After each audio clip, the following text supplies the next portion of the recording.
You know, it's so rare for a game to truly ingrain itself inside your psyche. You know, it wasn't Link riding through the field of Hyrule and Epona. It was you. It was your experience. And so I compiled a list of my most memorable gaming moments. How sexy am I? Oh, sexy? Do you want to sex me? Do you want to sex? Speaking of Zelda, halfway through Zelda Ocarina of Time, you'll wind up getting King Zora to move his fat ass. And behind him, you'll find a path to Lord Jabu Jabu, or as I like to call him, Jabu Squared. After emptying a bottle of fish guts in front of him, he'll suddenly swallow you whole, and you'll enter the nastiest and coolest level you'll ever play. Ew, yeah, fish guts.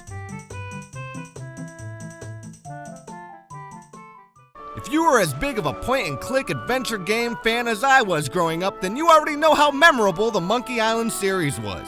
And one of the most memorable moments happened in the Curse of Monkey Island. While still on Plunder Island, you'll be in search of a treasure map. Come to find out that the map you need is tattooed on the back of this jerk. So you get Guybrush, that's Guybrush right there, to get the guy to flip over. And what do you think, Guybrush he goes gets a pen paper, writes this stuff down? No, he don't. You don't do that. This is Monkey Island. Guybrush pours cooking oil on the man's back, causing his skin to burn and making it possible for you to peel the map off. Ew, and cool. When I was a kid, the coolest kids on the block were the kids with Nintendos. Luckily for me, my grandma was the coolest kid I ever knew. And so every time I visited her house, I'd throw in a microwavable pizza, pour myself a cup of grape Kool-Aid, and load my gun. That is to say, my Nintendo blaster. Of course, the first Mario was amazing, but, you know, as a kid, I was really into those gimmicks that Nintendo had. Like, you know, Robbie the Robot, or the Power Glove. I love the Power Glove. It's so bad. So shooting ducks with an actual gun was like a dream come true. I still wish you could have shot that stupid dog, though. Oh, shut up!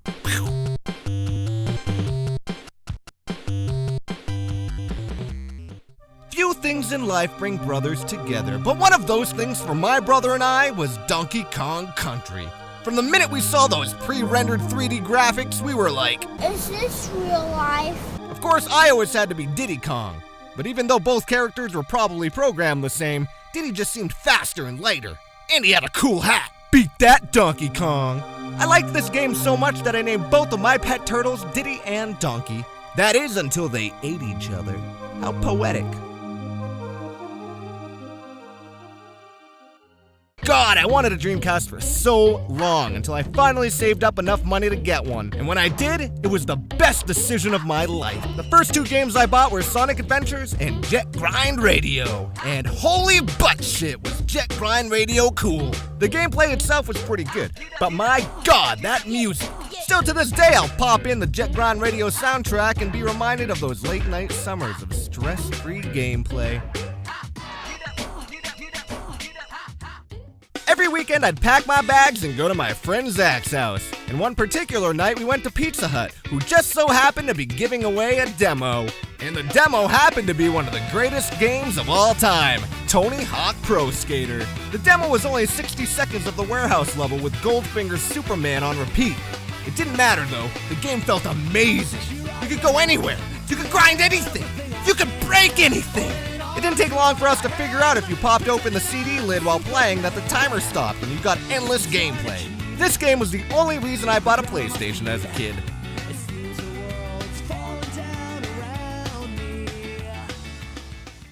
Mario 64 was a momentous moment for any child in the 90s. I remember some contests to win an N64 on Nickelodeon where you had to match some red card with Alex Mack. I bought so many of those stupid cards and I didn't win shit. Regardless, I remember going to a video store and seeing some kid hogging the N64. I remember seeing Mario on top of the tree and he just did a backflip off it. He did a backflip off it. I was flabbergasted. I also remember when you could rent an N64 from Blockbuster. I remember getting it home, popping in Mario, and just playing that first water level with the eel. Oh, Mario 64. We had such a good relationship.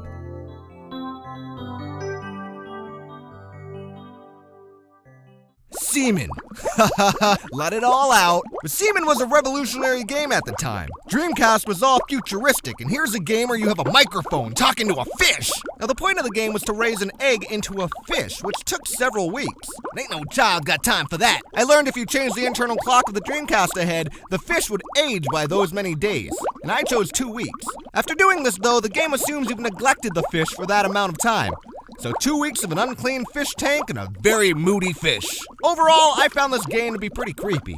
Just negative vibes from the fish, and the microphone, it barely ever worked. Resident Evil 2 came out when I was in 5th grade. How do I remember that? Well, every creative writing assignment I had in the 5th grade involved myself, a shotgun, and me shooting the head off a zombie. I'm serious, my teacher called my parents about it. Way to be a narc, Mrs. Patterson. Resident Evil 2 was amazing. My cousin and I would stay up all night playing it. I manned the controls while he directed me using the player's guide. It was teamwork. The graphics were so realistic at the time. It's strange to look back and remember thinking that, but it was true. No other game had graphics as realistic. This wasn't the first game I'd ever beaten by a long shot, but it was definitely one of the hardest games I had ever beaten as a 10-year-old. And finally, RPG Maker 2000. Though it's technically not a game, RPG 2000 was the most addictive game creating program available. And I wasted months developing my own games. I remember spending hours in Paint trying to draw the sprites to my very own characters. I remember actually creating the first stage to Monkey Island 2.5. And I remember creating a game where you play as a demon who murdered humans and collected their souls to feed to a dying Satan. I was a pretty creative kid, if you couldn't tell. God, I wish I still had those games. They wouldn't be good, but they would be funny to play. So that's my personal list. If you have your own list, I'm gonna keep going around this. What are the most memorable gaming times or moments or experiences or whatever? I don't care. Just put them in the comments below because I read that crap. It's inappropriate. Is your mom's watching? Are your mom's hot? Because I want a piece of pie that they are baking. Your mom better be a good cook or you're not gonna have me as a daddy.